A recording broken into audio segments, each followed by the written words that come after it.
Good morning, this is Jack from the Aftershock.net, and this is the pre-market recording for Friday, the 28th of August. Our disclaimer, we do this for educational purposes only. We're here to share our technical analysis with you. We hope you can take some of what we're doing and learn from it, transfer it to your own charts. We're not here to issue trading signals. Right, now, I'll just go through some of the stuff I was talking about on the daily update yesterday. One, we're up against the biggest SPX resistance trend line here. This one is huge. It comes from the low in 2009. It had a low there in 2010. It had a high there in 2012. Another one in 2014. Another one in 2017. Another one in 2020, and we are testing it again. This is a huge trend line, and it's probably at about. There's a bit of wiggle room for the level this has been for the huge length of this trend line, but really it's in about the 35.10 area, which is another 10 handles or so above where we were at the high yesterday. This is a monster trend line. And while I'm increasingly not that surprised to see any trend line broken recently, this one really is big. We are way through the monthly upper band here. I think we're probably even over the weekly upper band. Where's the weekly upper band? Hang on a second. Can't read it. I need to put that in black text. But I think we're at it or over it now. I think if we have a look at the extent to which we're over the 45 DMA, we reached 7.13% at the high yesterday. That is very high. We have actually beaten it one time in the last 10 years, and that was 8.7% at the June high this year. But really, significant highs tend to be made considerably less overbought than this. We are, really in price terms, we are in crazy town here. Now, there's a couple of other observations to make as well. One, this is the SPX equal weighted chart. SPX EDW, it's a pretty good measure of what's happening in the market outside the biggest issues. And what have we got here? It hasn't actually quite reached the retest of the June high. So basically all of this move has really been in the biggest stocks and tech. So this was the June high, 3233 on SPX, and here we are way above it at new all-time highs by a margin. We haven't yet retested that on the equal weight SPX, which is one where every component of the SPX is given an equal weighting. So it basically strips out the big boys. This is instructive, and it tells us something about the breadth of the market here and what's happening here. What is happening here? Well, tech's on a run. It's on a major tear. I've got another trend line up there as well, actually. I've got that in about the 12,200 area. It might be as high as 12,220 or 30. But we're pretty close to that too. We could hit that. That would be a nice channel resistance trend line. RTY, Russell has really not moved a great deal. We have, I would note, reached the rising support trend line that I've mentioned a couple of times, broken it very slightly, but we could come back from here and retest the high. This has been looking rather like a bull flag. In terms of the daily chart, what are we testing? We're testing the middle band, and we've been testing it for more or less a week. So we'll see how that goes here. We are testing it also at main rising support from the March low, and in the event that this breaks, this would be a significant looking technical break. In terms of Dow hasn't made it back to the all-time high yet. It might. I don't have a decent overall pattern here, although I will be looking again today to see if I can get some decent trend lines out of this. So far, though, I've not really managed to come up with a lot. So this isn't as an overall pattern from March, which most of them are. We will see how that goes. NDX, is that an overall pattern from March? Yes. This is the trend line I'm talking about that might be as high as 12,220. We could be on the way there. So we will see. Okay, great. Let's have a look at the futures charts. ES, we're on a 60-minute sell signal, and this could be turning. We will see. I'd ideally favor it going a little higher, because that 35.10, hang on, one more chart to show you on SPX. That 35.10 that I'm looking at on the main trend line is actually a pretty good match for this short-term trend line on SPX here on 15-minute. We could go get that, and actually it would be better from a technical point of view if we did go and get that. So we may actually do that today. NQ, got a trend line above here. That's actually not as high as 12,220, but could be heading there. I've got that about the 12,135 area. We are on a 60-minute sell signal fixed there as well. RTY hasn't moved a great deal, not really given us enough to actually generate a sell signal. This retested this short-term high, which is most unlikely given the structure to be the second high of a double top. YM has gone a bit higher. We've got a 60-minute sell signal brewing, and it's pretty close to fixing. This could be a double top or a head and shoulder setup for me. DAX and ESTX, nice little double top on DAX, and that has broken down slightly, but not actually followed through to the downside yet. ESTX could be a flag, could be a double top. Keeping an open mind on that one. DX, we've gone lower. We're pretty close to a retest the low. We might need a retest the low. We've got a possible weak 60-minute buy signal brewing, and we've still got a beautiful bottoming setup. Although Stan is looking for it to go lower, I think. ZB, ZB broke down as Stan expected. Found support in the 175 area as expected. The original buy signal has failed, and a second weak buy signal has fixed. Ideally, we'd see a retest of the low here to set up a nice looking double bottom, but we could well be making a low here. Do I have an ideal trend line set up here? Not really, no. But this could be an underthrow of a larger falling wedge. CL, nice rejection down to the weekly pivot yesterday. Found support there. Wondering if we might see another retest of the high. That could set up nested double tops, which would be fine. NG, I've got a 60-minute sell signal fixed here. This could be reversing, but we are so close to that double bottom target in the 2.8 area. Although there is a magnetic area above at about 2.9, which is a big area, which could run onto when it gets there. We could see a retracement now. We've certainly got a 60-minute sell signal for it now.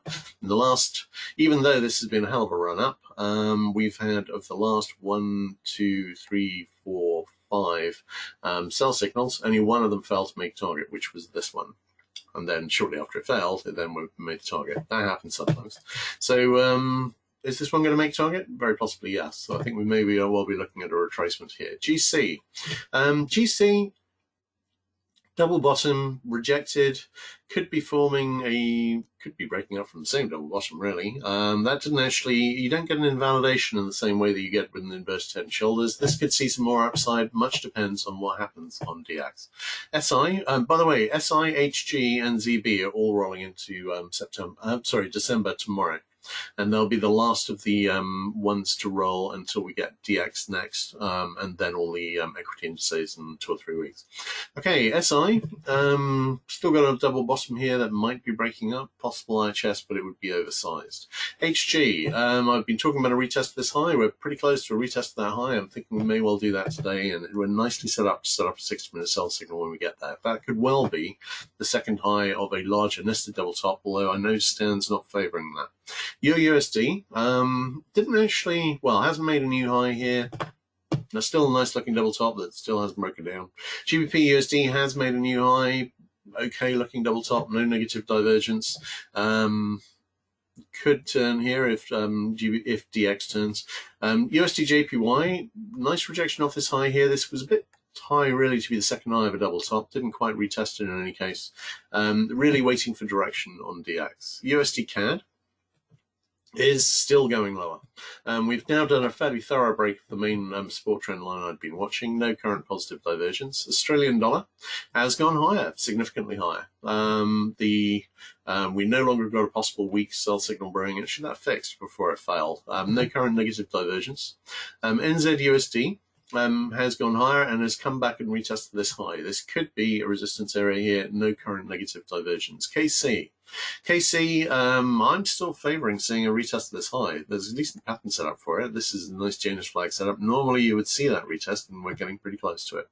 SB has broken up from what looks like a bear flag. A possible IHS going to form here, leaning towards seeing a retest of this high. CC has retested the high last and gone higher. No current negative divergence. No particular reason to think this is going to stop short term.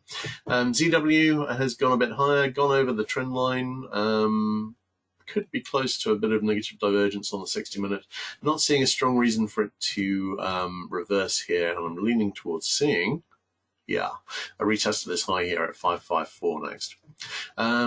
Corn.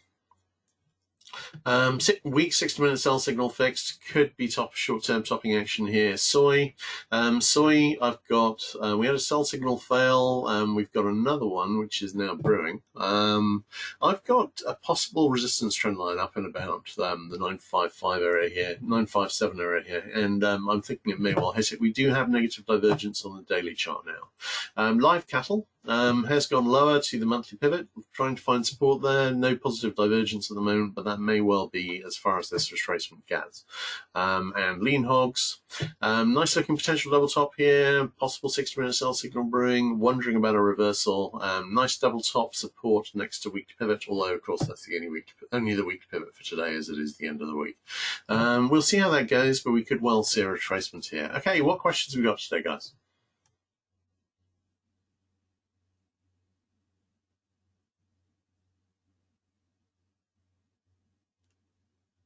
If any?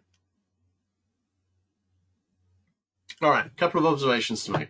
I'd quite like to see a high. As I said, we've got this very attractive trend line. I mean, we don't need to hit the trend line at the bigger picture one, but that looks to be at about 35.10, and that is the biggest SPX resistance trend line on the board. So really, I'm astonished we've got back here. I'd be pretty surprised to see it break, but it could break. We will see. So, but that's about in the 35.10 area. We're pretty close to it. On the 15-minute, I've got a matching trend line right here, and I'd quite like to see both of them hit, and I'd quite like to see a high made there. In terms of the 60-minute chart, no real negative divergence here yet, but if we go to 35.10, make a high, then we will get some. And I'd quite like to see an AM high there. I do want to say, hang on one second, I haven't got my... Yeah, I think I'll have a look. I'll be talking on Monday about the stats for the end of the month, because Monday is the last day of the month, and Tuesday, of course, the first day of the month. Those are often important. I'll have the stats for you on that. Actually, I've got them now. Let's have a quick look at those. Right. Just want to see, because sometimes these are significant, sometimes they aren't. End of August, leans mildly bullish on Monday, very mildly bullish on Tuesday, and we've got a bearish day on Wednesday.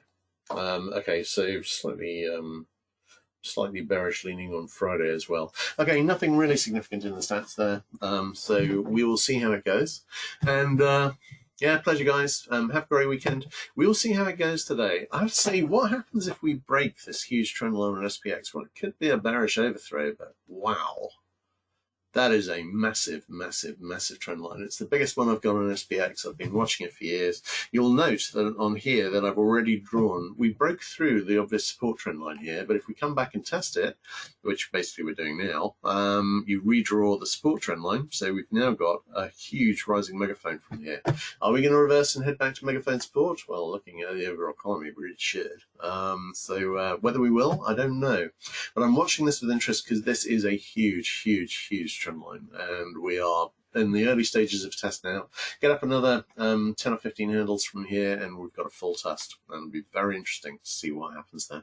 All right, you guys have a great weekend as well. I'll be watching the high. If I see an interesting high this morning or this afternoon, I will call it, and we will see. We've got Jackson Hole still happening today. I don't know if there's going to be any particular news. Obviously, we've seen some real market moving news over the last day or so. It moved equities a bit. It moved at ZB a lot. This really had a lovely bullish setup here, which just broke and went down to the next level. We reached the next level, reached down to target. I think this might be a short-term low we've got here. And I was noting on the daily update yesterday that I had a sell signal brewing on the 60-minute TNX. That may well be delivering. All right, cheers, guys. Anyway, catch you later.